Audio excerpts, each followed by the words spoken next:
Class start कर दी है और क्लास में सबसे पहले हम लोग डिस्कशन करने जा रहे हैं जो एक्सरसाइज 2 है, क्वाड्रेटिक इक्वेशंस, उसके डाउट्स। तो वो डाउट्स हम आपको पूरी तरीके से बताएंगे, आपको सिर्फ समझना होगा कि वो डाउट्स किस तरह से हम लोग करते हैं। ठीक है बच्चों, तो हम लोग आज की क्लास स्टार्ट करते हैं। तो सबसे पहले हम लोग यहाँ पर क्या कर रहे हैं, क्वेश्चन नंबर 8 दिया है उसको समझ लेते हैं। This is question number 8। तो क्वेश्चन नंबर 8 में क्या दिया हुआ है, आप जरा इसको ध्यान से समझिएगा। क्वेश्चन नंबर 8 में दिया है कि आपके पास कोई F X is equal to given है A square plus 4a plus 3 times X square plus A square plus 5a plus 6 times X plus A square -2a -50। ये आपका एक एफ एक्स आपके पास गिवन है। तो इस एफ एक्स को अगर आप ध्यान से देखें तो ये क्वाड्रेटिक इक्वेशन है। अगर ये क्वाड्रेटिक इक्वेशन है तो उसके कितने रूट्स होंगे, इसके 2 रूट्स होंगे। और अगर किसी क्वाड्रेटिक इक्वेशन के 2 रूट्स हैं, लेकिन इस क्वेश्चन में क्या गिवन है, इस क्वेश्चन में गिवन है कि इसके 2 रूट्स नहीं है, इसके 3 रूट्स है। और वो तीनों रूट्स आपको समझ में आने चाहिए। कह रहा है कि जो रूट्स है वो F1 पर भी 0 हो जा रहा है, इसका मतलब x इक्वल टू 1 डालने पे भी इस इक्वेशन को सेटिस्फाई कर रहा है। x इक्वल टू -10 डालने पे भी इसको सेटिस्फाई कर रहा है, और x इक्वल टू -3 डालने पे भी इसको सेटिस्फाई कर रहा है। तो बच्चों आपको ये समझ में आना चाहिए, F1 में भी 0 आ रहा है, f ऑफ -10 भी 0 आ रहा है, f ऑफ -3 भी 0 आ रहा है।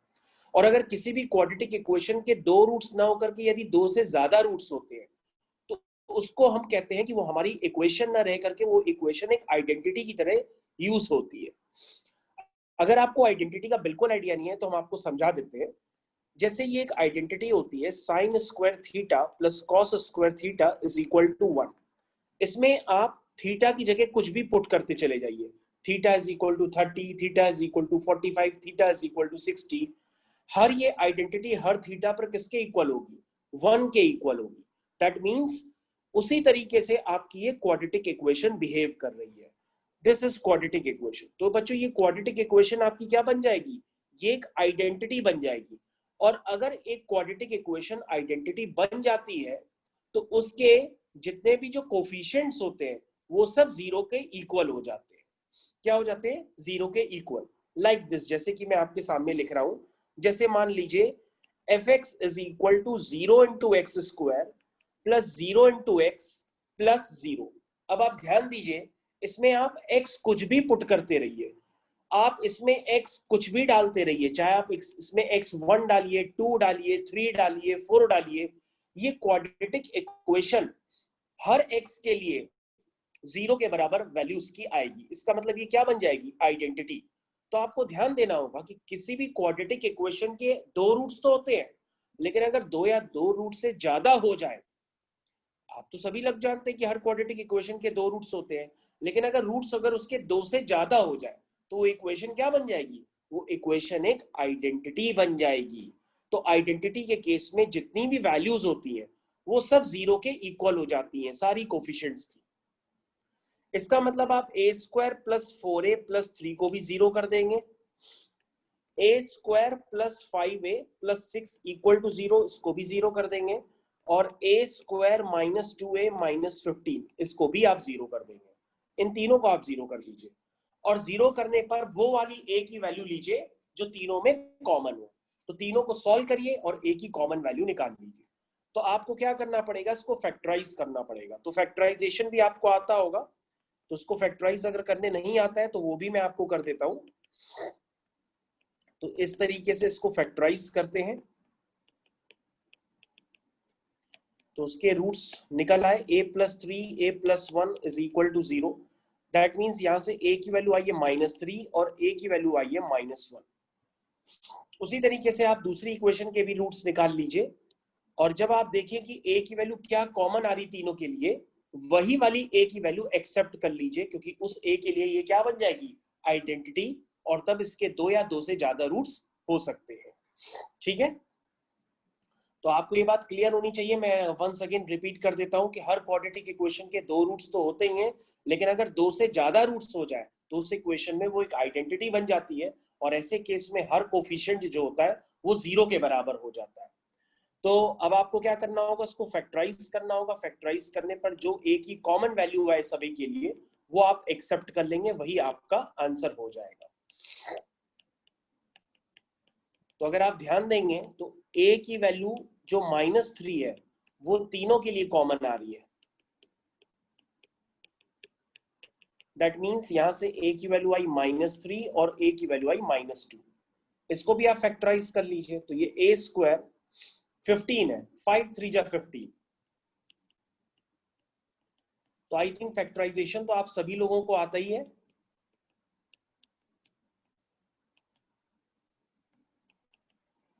तो ये इसके भी फैक्टर निकल के आ गए हैं, और फैक्टर निकलने के बाद आप देख सकते हैं कि a इक्वल टू -3 इन तीनों केसेस का सॉल्यूशन बन करके आ रहा है। इसका मतलब इसका जो आंसर हो गया वो आंसर हो गया a इज इक्वल टू -3। तो आई थिंक आपको ये समझ में आ गया होगा। तो ठीक है, अब हम लोग नेक्स्ट क्वेश्चन पे मूव कर रहे हैं। Question number 7। क्या है क्वेश्चन नंबर 7, जरा ध्यान से देखते हैं।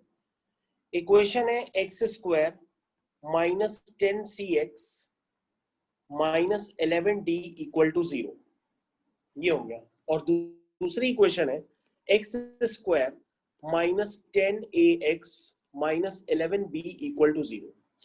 जो पहली इक्वेशन है उसके रूट्स है a और b, दूसरी इक्वेशन है उसके रूट है c और d। तो आप ध्यान से देखिए, अगर रूट्स पता होते हैं तो आप सम ऑफ रूट्स लिख सकते हैं, होता है -b/a, तो ये हो जाएगा 10c। प्रोडक्ट ऑफ रूट्स लिख सकते हैं -11d। वैसे ही आप सम ऑफ रूट्स यहां पे भी लिख सकते हैं, प्रोडक्ट ऑफ रूट्स भी लिख सकते हैं। तो इस तरीके से आपने लिख लिया। अब आपको जो इवैल्यूएट करना है उसको इवैल्यूएट करना है आपको a + b + c + d। अगर आप ध्यान से देखें तो आपको a + b की वैल्यू पता है। a + b की वैल्यू कितनी है 10c, और c + d की वैल्यू पता है 10a।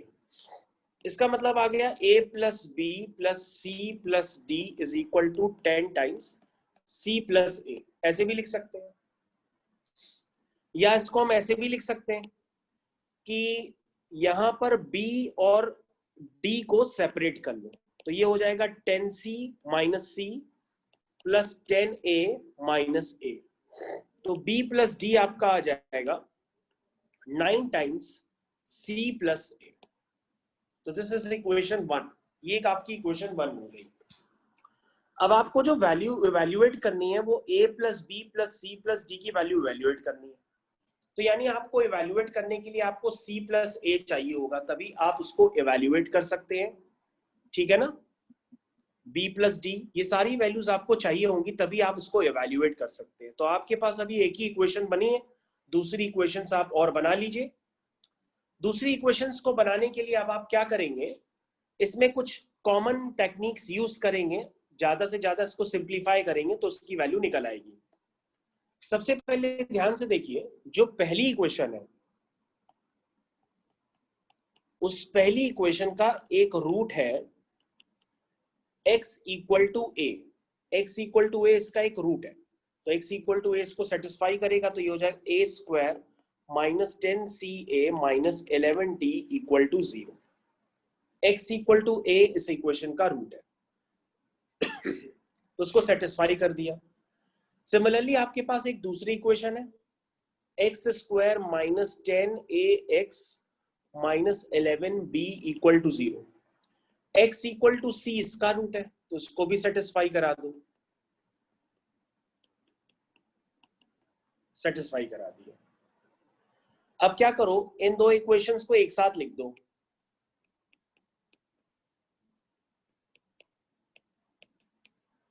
ये इक्वेशन बन गई दूसरी और ये इक्वेशन बन गई तीसरी। अब क्या करो, इन इक्वेशंस को आपस में ऐड कर दो, तो कुछ ना कुछ आपके पास आता चला जाएगा। ये हो गया a² plus C square minus 20 times C A minus 11 times B plus D, ये आ गया इक्वल टू 0। तो ये हो गया ए स्क्वायर प्लस सी स्क्वायर, इसको ऐसे लिख दो प्लस 2ca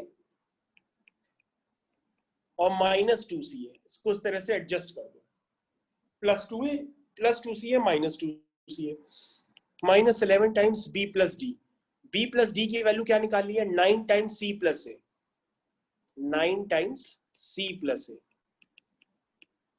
इक्वल टू 0। तो ये यहां से यहां तक बन जाएगा a प्लस सी का होल स्क्वायर। तो यहां तक सभी को आपको क्लियर होना चाहिए, हम बस इसको सिंप्लीफाई कर रहे हैं क्योंकि आपको a प्लस सी चाहिए, तो मैंने a प्लस सी को यहाँ पे अपियर करा लिया। Minus 22 times C A minus 99 times C plus ए, ये आ गया इक्वल टू 0। अब ध्यान से देखो, अगर a प्लस सी की वैल्यू चाहिए तो ये a प्लस सी में क्वाड्रेटिक है, लेकिन यहाँ पे ए सी अभी भी फंस रहा है। तो अगर ए सी आपका फंस रहा है तो आप क्या करिए, जो आपने प्रोडक्ट ऑफ रूट्स वाली इक्वेशन लिखी थी उसको लिखिए जरा। क्या है? एक ये इक्वेशन थी और एक ये इक्वेशन, इन दो इक्वेशंस को मल्टीप्लाई कर लीजिए तो आपका आ जाएगा A B C D is equal to minus 11 B minus 11 D, यानी कि 121 बी डी आ जाएगा, ये निकल के आ जाएगा। तो इस तरीके से आप इसको लिख लीजिए। तो ए बी सी डी हमने इसको आपस में मल्टीप्लाई कर दिया तो ये आ गया 121 बी डी निकल करके आ गया। जब आप इतना कर लेंगे तो आपको आगे फिर स्ट्राइक करने लगेगा कि आगे हमें क्या करना है। तो ध्यान से देखिए, अभी आपको यहां पर CA की वैल्यू डालनी है, CA की वैल्यू, और CA की वैल्यू के लिए आप यहां पर देखिए C और A, C और A की वैल्यू डालनी है। तो C और A की वैल्यू आप किस तरह से डालेंगे? उसको डालने के लिए आप क्या करिए, जिस तरह से मैं आपको क्वेश्चन दिखा रहा हूं उस तरह से सॉल्व करिए। जैसे अभी मैंने आपको क्या किया, ये दो इक्वेशंस बनाई, इनको आपस में ऐड किया, ये होल स्क्वायर बन गया। यहां तक सभी को क्लियर है? होल स्क्वायर बनने के बाद आपको AC की वैल्यू निकालनी है। तो AC की वैल्यू आप क्या लिख सकते हैं? AC की वैल्यू लिख सकते हैं 121 टाइम्स, क्या लिख सकते हैं? BD। ध्यान दीजिए, अगर आपको समझ में नहीं आ रहा है तो क्वेश्चन पे इधर ध्यान दीजिएगा, वरना ये क्वेश्चन आपसे कर नहीं पाएंगे। जब आप चार equations A B equal to minus 11 D दिया है, C D is equal to minus 11 B दिया है, तो आप क्या करिए, यहां से आपके पास किसकी वैल्यू निकल आएगी? AC की वैल्यू निकल आएगी। तो AC की वैल्यू कितनी निकल के आई है? AC की वैल्यू निकल के आई है 121, क्योंकि BD BD कैंसिल हो गया, ये AC की वैल्यू आई 121। इसको यहां पर पुट कर दीजिए, चलिए पुट करिए। तो ये हो जाएगा A प्लस सी का whole square minus 22 times CA की वैल्यू क्या है? 121 minus 99 times C plus A is equal to 0। This is quadratic in C plus A। अब इसको आप सॉल्व कर लीजिए, आपके पास C प्लस A आ जाएगा, quadratic in C plus A। C plus A को आप T मान लीजिए, तो ये हो जाएगा T square minus 99T minus 22 into 121 equal to 0, ये आ गया। इसके फैक्टर कर लीजिए तो T square minus 121T plus 22T minus 22 into 121 is equal to 0। तो ये T कॉमन लेंगे तो T माइनस 121 प्लस यहाँ पे T कॉमन लेंगे, 22 कॉमन ले लेंगे तो आएगा T minus 121 is equal to 0। तो आ जाएगा T प्लस 22 और T minus 121 is equal to 0। तो यहां से T की वैल्यू आ रही है एक 121 और T की वैल्यू आ रही है माइनस 22। T की वैल्यू नेगेटिव हो नहीं सकती है क्योंकि क्वेश्चन में लिखा है। T क्या है आपका? T है आपका A प्लस सी, तो A प्लस सी नेगेटिव हो नहीं सकता, तो आपका A प्लस सी हम क्या लेंगे? A प्लस सी आपका हो जाएगा 121। तो अगर आपका A प्लस सी आ गया तो क्वेश्चन आपका हो चुका है, A प्लस सी आपने निकाल लिया है। आपको निकालना क्या था? आपको निकालना है B प्लस डी। तो B प्लस डी चाहे 9 टाइम्स a प्लस सी, और a प्लस सी आपका कितना निकल के आया 121, ये आ गया। तो आपको जो इवेल्युएट करना है वो इवेल्युएट करना है a plus B plus C plus D, ये इवेल्युएट करना है।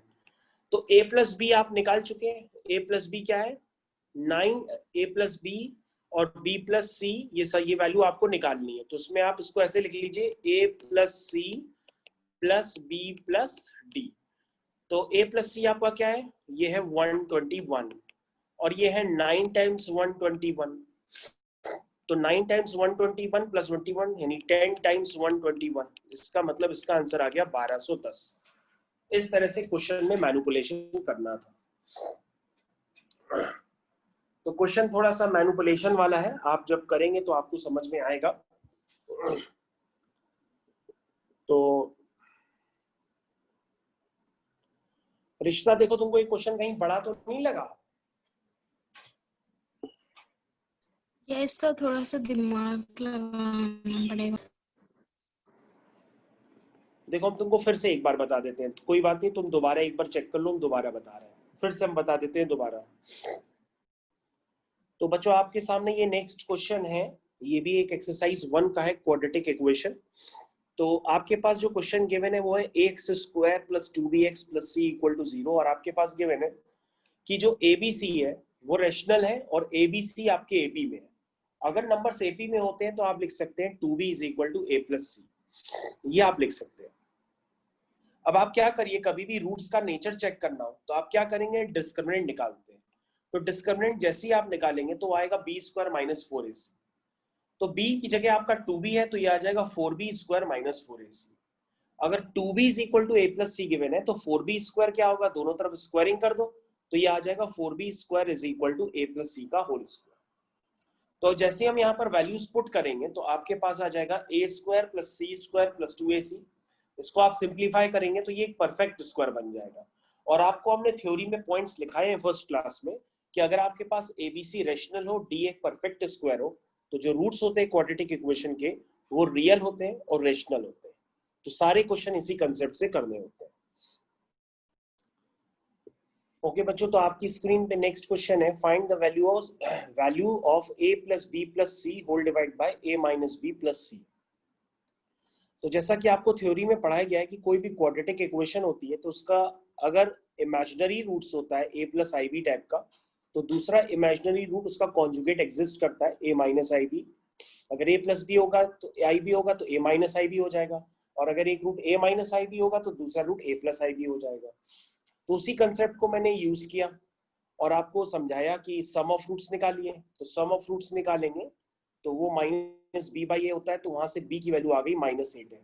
और प्रोडक्ट ऑफ रूट्स निकालेंगे तो हो सकता है प्रोडक्ट ऑफ रूट्स में भी आपको प्रॉब्लम हो, लेकिन हमारे कॉम्प्लेक्स नंबर के अगर आप लेक्चर देख लेंगे, सिर्फ फर्स्ट लेक्चर, तो उसी से ही आपको क्लियर हो जाएगा कि आई स्क्वायर इक्वल टू -1 होता है, ये एक डिफाइनिंग रिलेशनशिप होता है। इसको यहाँ पे यूज करेंगे तो c की वैल्यू आ जाएगी इन टर्म्स ऑफ a। उसके बाद जो हमें इवैल्यूएट करना है वहां पर b और c की वैल्यू आप पुट कर दीजिए, सॉल्व कर लीजिए, डिवाइड कर लीजिए, आपका आंसर आपके साथ आ जाएगा।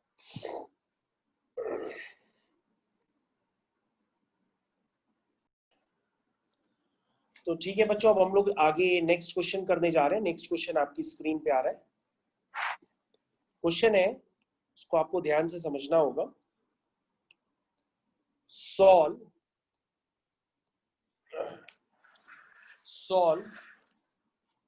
2 की power sine square x minus 2 की power cos square x is equal to 1। ये गिवन है क्वेश्चन, आपको यहां से x निकालना है। तो आप क्या करिए कि 2 की पावर, यहाँ पे लेट कर लीजिए कि 2 की पावर साइन स्क्वायर एक्स, इसको कुछ आप a मान लीजिए या z मान लीजिए। उसके बाद साइन स्क्वायर एक्स को लिख दीजिए 1 माइनस कॉस स्क्वायर एक्स।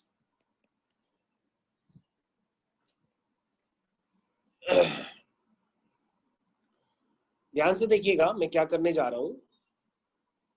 मैंने 2 की पावर साइन स्क्वायर एक्स को z मान लिया, क्योंकि यहाँ पे दो तरह के वेरिएबल है, एक 2 की पावर साइन स्क्वायर एक्स है, एक 2 की पावर कॉस स्क्वायर एक्स है। आप किसी को भी एक को भी मान सकते हैं। अगर आपके पास 2 की power sine square x Z है तो 2 की पावर कॉस स्क्वायर एक्स क्या होगा वो आप निकाल लीजिए। 2 की पावर कॉस स्क्वायर एक्स को लिख सकते हैं आप 1 माइनस साइन स्क्वायर एक्स। इसको लिख सकते हैं 2 की पावर 1 इंटू 2 की power minus sign square x. इसका मतलब जो 2 की पावर कॉस स्क्वायर एक्स है उसको आप लिख सकते हैं 2 की पावर 1 अपॉन 2 की पावर साइन स्क्वायर एक्स।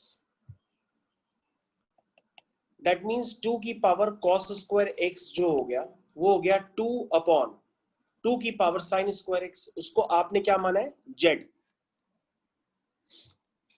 तो आपको ये ट्रांसफॉर्मेशन समझ में आने चाहिए कि अगर हम 2 की पावर साइन स्क्वायर एक्स को जेड मानते हैं तो 2 की पावर कॉस स्क्वायर एक्स क्या हो जाएगा वो 2 अपॉन जेड हो जाएगा। ये बात आपको समझ में आनी चाहिए। उसके बाद आपको करना कुछ नहीं है, आप वैल्यूज पुट कर दीजिए, आपका आंसर निकल आएगा। तो इक्वेशन है आपकी 2 की power sine square x minus 2 की power cos square x is equal to 1। तो ये आपका हो गया z और ये आपका हो गया 2 अपॉन जेड इक्वल टू 1। इसको सॉल्व कर लीजिए, ये क्वाड्रेटिक इक्वेशन बन गई है।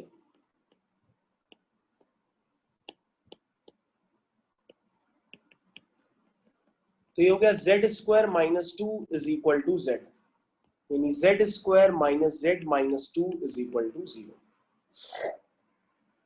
अब आप इसके फैक्टर कर लीजिए। जब आप फैक्टर करेंगे तो z की वैल्यू 2 आएगी और z की वैल्यू -1 आएगी। इसका मतलब जो 2 की पावर साइन स्क्वायर एक्स है वो या तो 2 आ रहा है या 2 की पावर साइन स्क्वायर एक्स या तो -1 आ रहा है। 2 की पावर जो साइन स्क्वायर एक्स है वो कभी -1 हो नहीं सकता, क्योंकि मैंने बताया कि जो एक्सपोनेंशियल ग्राफ होते हैं वो ऑलवेज पॉजिटिव होते हैं। जो एक्सपोनेंशियल ग्राफ होते हैं वो ऑलवेज पॉजिटिव होते हैं, तो वो कभी नेगेटिव तो हो नहीं सकते। इसका मतलब 2 की पावर साइन स्क्वायर एक्स 2 हो गया, यानी कि साइन स्क्वायर एक्स आपका 1 हो जाएगा। और 1 को आप क्या लिख सकते हैं, 1 को आप लिख सकते हैं साइन 90 डिग्री या साइन स्क्वायर पाई बाई 2। तो ये फॉर्म बन जाएगा sine square theta is equal to sine square alpha. तो उसका सॉल्यूशन होता है theta is equal to n pi plus minus alpha. तो यहां से आ जाएगा x is equal to n pi plus minus pi by 2, जहां पर n जो है आपका सेट ऑफ इंटीजर्स है। तो ये आपका आंसर हो जाएगा। ये आपको समझ में आना चाहिए।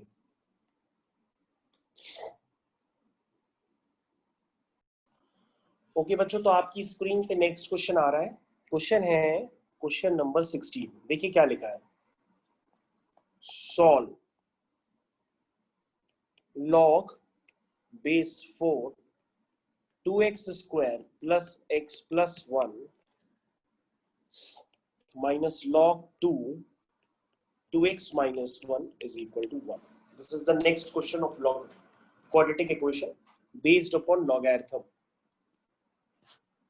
तो सबसे पहले अगर हम इस क्वेश्चन को करना चाहें तो हमें log को डिफाइन करना पड़ेगा। तो log आपका बच्चों तभी डिफाइंड होता है जब उसका a भी पॉजिटिव हो, b भी पॉजिटिव हो और b कभी 1 ना हो। जब ये तीनों चीजें एक साथ होल्ड करती हैं, यानी इनका इंटरसेक्शन, तभी log डिफाइंड होता है। तो बच्चों इसका सॉल्यूशन हम किस तरह से करेंगे, सबसे पहले लिखेंगे log 2x square plus x plus 1 whole divide by log 4। तो ये आपको समझ में आना चाहिए, मैंने log की प्रॉपर्टी यूज की। log a b जो होता है वो होता है log a upon log b minus log 2x minus 1 whole divide by log 2 is equal to 1। अब आप इसका एलसीएम वगैरह प्रॉपर ले लीजिए। जब आप इसका एलसीएम वगैरह लेंगे प्रॉपर तो आपको क्लियर हो जाएगा। तो आप लोग इसका एलसीएम लीजिए प्रॉपर, जैसे लिया जाता है एलसीएम। एक काम कर लीजिए, एलसीएम लेने से पहले इसमें 2 से मल्टीप्लाई और 2 से डिवाइड कर लीजिए, ठीक है। तो ये बन जाएगा log 2x square plus x plus 1 whole divide by log 4 minus log 2x minus 1 का होल स्क्वायर। ये मैंने log की प्रॉपर्टी यूज कर ली और इसको लिख दिया log 4। अब आप एलसीएम लेंगे तो एलसीएम लेना काफी आसान काम है। तो ये आ जाएगा 1 अपॉन log 4, ये बन गया log 2x square plus x plus 1 minus log 2x minus 1 का whole square is equal to 1। तो यहां तक सभी को क्लियर हो गया होगा। अब ये बन गया log a minus log b, तो इसको हम लिख सकते हैं log a upon b। log a minus log b, इसको हम लिख सकते हैं log a अपॉन b, ऐसे भी हम इसको लिख सकते हैं। और log का बेस मैंने यहाँ पे कहीं नहीं लिखा है, तो आप जो चाहे log का बेस लगा सकते हैं। आप e भी लगा सकते हैं, 10 भी लगा सकते हैं, जो बेस आप लगाना चाहें वो बेस यहाँ पे आप लगा सकते हैं, क्योंकि मैंने log का बेस यहाँ कहीं भी नहीं लिखा। तो ये हो गया log a by log b, तो इसको हम लिख सकते हैं log a अपॉन b। और log 4 को हम उधर ले जा रहे हैं, तो log 4 कुछ इस तरीके से बन जाएगा, ये मैंने लिख दिया log 4। तो ये log 4 RHS में लिखा हुआ है, आप सबको क्लियर होना चाहिए। अब दो नंबर्स के log इक्वल है, तो इसका मतलब वो नंबर्स भी इक्वल होंगे। अब उन नंबर्स को आप इक्वल कर दीजिए, जैसे ही आप इक्वल करेंगे आपके पास सॉल्व हो जाएगा। इसका मतलब 2x square plus x plus 1 whole divide by 2x minus 1 का whole square is equal to 4। तो ये हो जाएगा 2x square plus x plus 1 is equal to 4 times 2x minus 1 का whole square. This is quadratic, ये quadratic बन जाएगी 14x square minus 17x plus 3 equal to 0। इसके आप फैक्टर कर लीजिए, जब आप फैक्टर करेंगे तो फैक्टर आएंगे 14x minus 3 x minus 1 is equal to 0। तो यहां से x की वैल्यू आएगी 3 अपॉन 14 और x की वैल्यू आएगी 1। अब आप लॉग की डोमेन चेक कर लीजिए एक बार, लॉग की डोमेन क्या है, जो ओरिजिनल क्वेश्चन है। तो ये आपका ओरिजिनल क्वेश्चन है, ओरिजिनल क्वेश्चन पे जाइए और आप ध्यान से देखिए कि जो लॉग के पास 2x square plus x plus 1 है, ये पॉजिटिव होना चाहिए, और 2x माइनस 1 भी पॉजिटिव होना चाहिए, क्योंकि बेस तो e है, वो तो डिफाइंड है, क्योंकि जो e या 10 होता है वो तो 0 से बड़ा ही होता है, तो बेस तो डिफाइंड है, लेकिन a की जगह ये नंबर लिखे हैं, ये नंबर 0 से बड़े होने चाहिए। तो आपको ये सॉल्व करना पड़ेगा। यहां से आप x निकालेंगे तो x आपका हाफ से बड़ा आना चाहिए, ठीक है। और इसका आप x निकालेंगे तो b स्क्वायर माइनस 4ac करेंगे तो ये इसका डिस्क्रिमिनेंट आ रहा है b स्क्वायर माइनस 4ac, उसका डिस्क्रिमिनेंट नेगेटिव आ रहा है। तो ये वाला केस बन गया a पॉजिटिव d नेगेटिव वाला केस। तो इस केस में ये तो ऑलवेज पॉजिटिव रहेगा, और नीचे वाले केस में क्या है, हाफ से बड़ा रहेगा, तभी वो डिफाइंड रहेगा। अगर हम दोनों का इंटरसेक्शन लेंगे तो आपको जो आंसर लेना पड़ेगा वो आंसर में लेना पड़ेगा, जो भी आपका आंसर होगा वो हाफ से बड़ा होना चाहिए। तो आपके दो आंसर आ रहे हैं, एक बार 3/14 आ रहा और एक बार 1 आ रहा। इन दोनों में वही आंसर लेंगे जो हाफ से बड़ा है। तो हाफ से बड़ा आंसर कौन सा है, सिर्फ और सिर्फ 1। तो आपका आंसर क्या हो जाएगा, 1। Only x equal to 1 is the solution. Only x equal to 1 is the solution. ये आपका आंसर है।